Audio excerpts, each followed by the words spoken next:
You've been in the terrain of the Four Noble Truths. We've been in the terrain of the Four Noble Truths.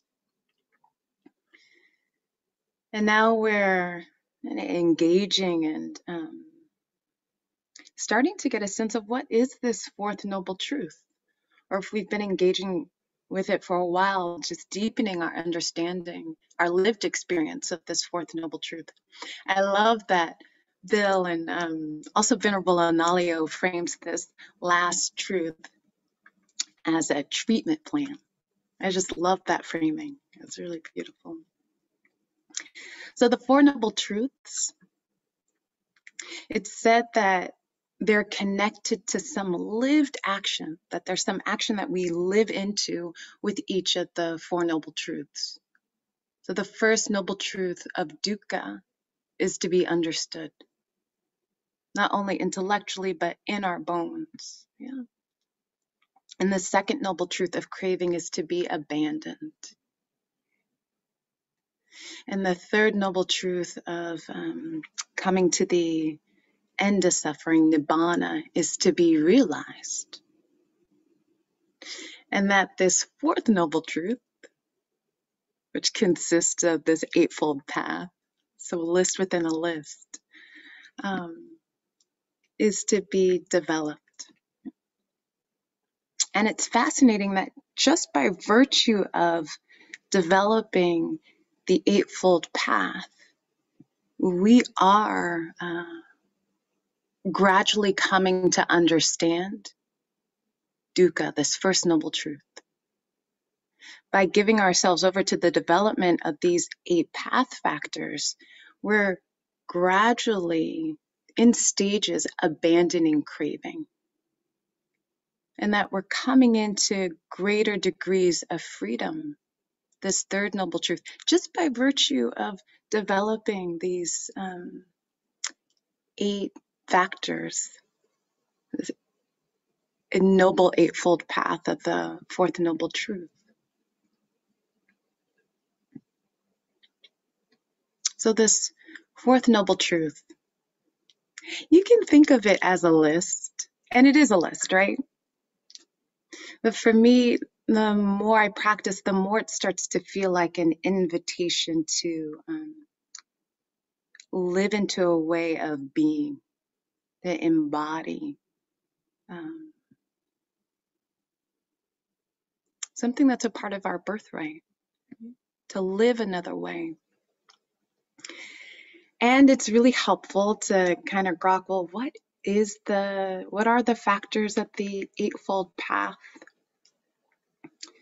And what's helped me to just organize these 8 factors is how they've been grouped in the kind of Theravadan kind of way of organizing these 8 path factors into wisdom. There's a group of the 8 eightfold path factors that are a part of what's called the wisdom aggregate. And I know we talk about the aggregates in terms of the 5 aggregates. Aggregate or skanda is just this Pali word that means heap or group of things. So sometimes this word skanda was used to kind of organize different factors into various groups. So for the eightfold path, these 8 factors are just organized into just these heaps of things, just these groups. So the wisdom part of this path, the eightfold path, consists of 2 factors. This wisdom of wise view and wise intention. And then we have the second grouping, this second heap of things, a heap of these eightfold path, which is morality. I like to think of it as a heart that's learning to be ethically attuned. And these path factors, there are 3 of them, right? Wise speech, wise action, and wise livelihood. And then there's the third grouping, which is meditative development or meditative cultivation, wise effort, wise mindfulness, and wise concentration. So the wisdom aggregate, as I said, consists of wise view, wise intention. And I love how these, the teachings within the Four Noble Truths and aspects of the Eightfold Path kind of fold onto each other and connect back to different truths. And what's interesting about wise view, or just this wisdom aggregate, this wisdom grouping of wise view and wise intention, it's said that when we have a direct, honest encounter with dukkha, that leads to it leads to either bewilderment or a noble search. It's just the recognition of like, okay, there's got to be another way to be with dukkha, because the way that I'm being with it is just creating more suffering and difficulty and stress for myself, for the people I love, for people I don't even know, because we're so deeply interconnected. And like, this is a deeper knowing, this part of us that starts to say, there's got to be another way. Suppose there's another way. And we connect with the teachings, right? We encounter the teachings, these liberative teachings, the teachings of the Buddha, and something in us stands up in recognition and says, yes.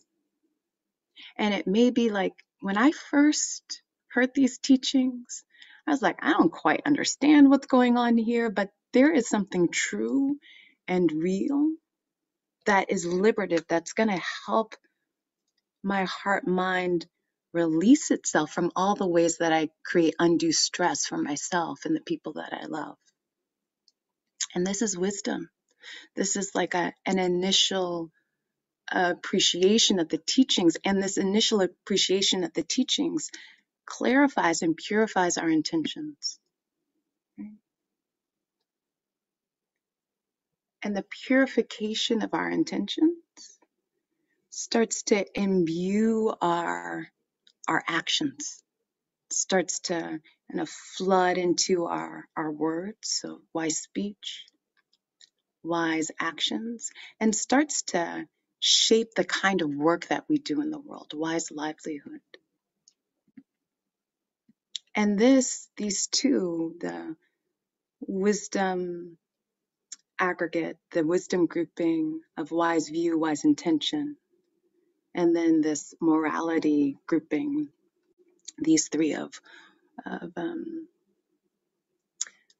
wise speech, wise action, and wise livelihood, this heart that's ethically attuned, prepares the heart, prepares the mind, prepares the body, actually prepares the heart mind, prepares the body for this meditative cultivation.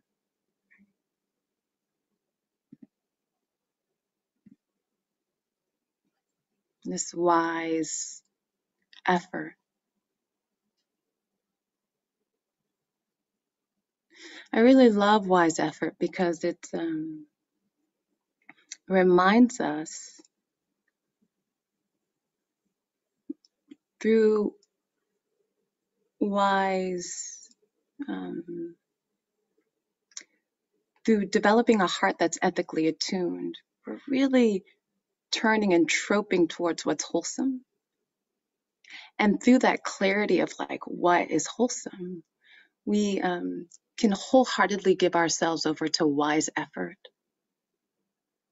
And this is where we start to live into and start to see like, oh, this is what actually, I'm going to give myself over to cultivating wholesome mind states, like the awakening factors, like the Brahma Viharas, like the paramis, like the five spiritual faculties. So it's actually seeing like arousing all these beautiful heart mind states and seeing what are the conditions that sustain and maintain those wholesome mind states. And then diminishing those unskillful or what's sometimes called unwholesome mind states. And then seeing like what helps those, the diminishment of those states and prevents them from arising. And we see that, oh, what prevents them from arising is our dear friend sati, mindfulness, this next path factor within meditative development. Sati, awareness, mindfulness. And the Buddha called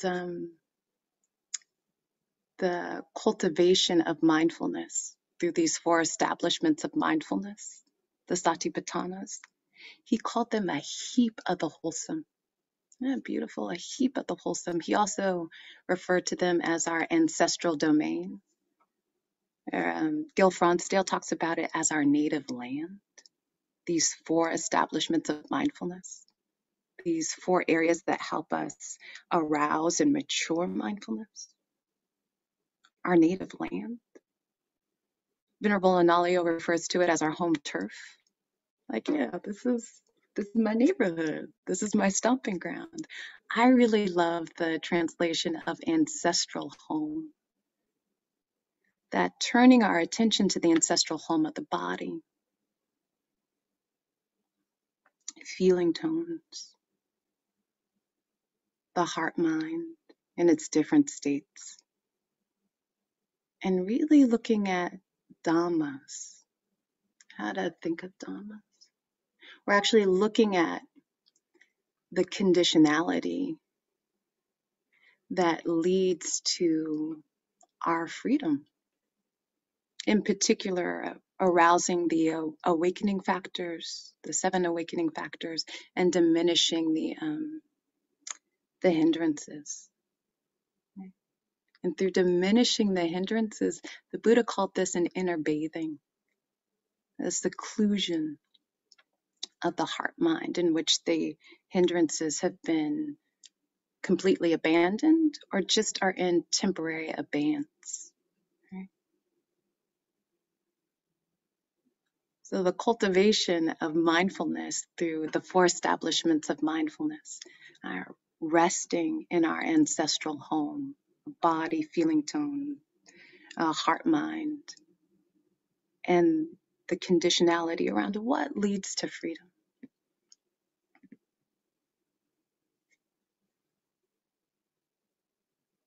And then wise concentration.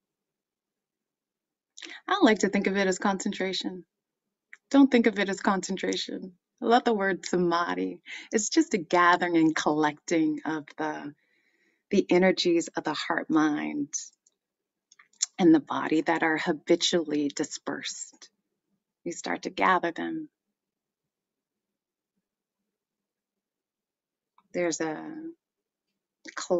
collapsing of this me here and objects out there. There's a merging and a deep inner contentment where we're no longer looking outside ourselves for contentment. There's this deep inner wellspring of contentment as very healing, very restful.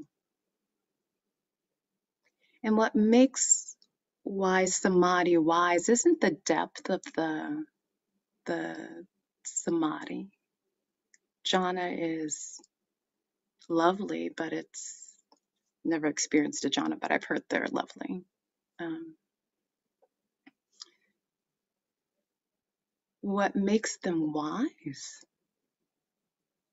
this wise samadhi, isn't the depth of the absorption.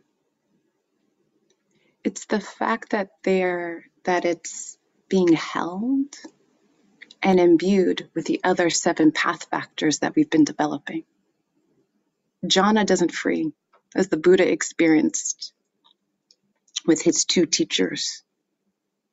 He had mastered all 8 jhanas, would come out, and he still wasn't free because these other 7 path factors weren't present. It's the strength of all 8 factors working in concert together that then liberates the heart mind. Right? And what's beautiful about wise samadhi is that it then clarifies the view. It goes back to that first path factor. It goes back to that first wisdom grouping. And it's just this cascading effect. It's quite, the heart mind, when it's on this trajectory of awakening, is quite elegant. It can be messy, yeah. It feels messy because it feels like it's not in alignment with our expectations and values. But when we're with a direct experience, as the heart mind is waking up, it's very elegant, mysterious, beyond anything we ever imagined. I didn't know the goodness that was inherent in this path when I first started practicing. And it keeps yielding all these unexpected, beautiful gems.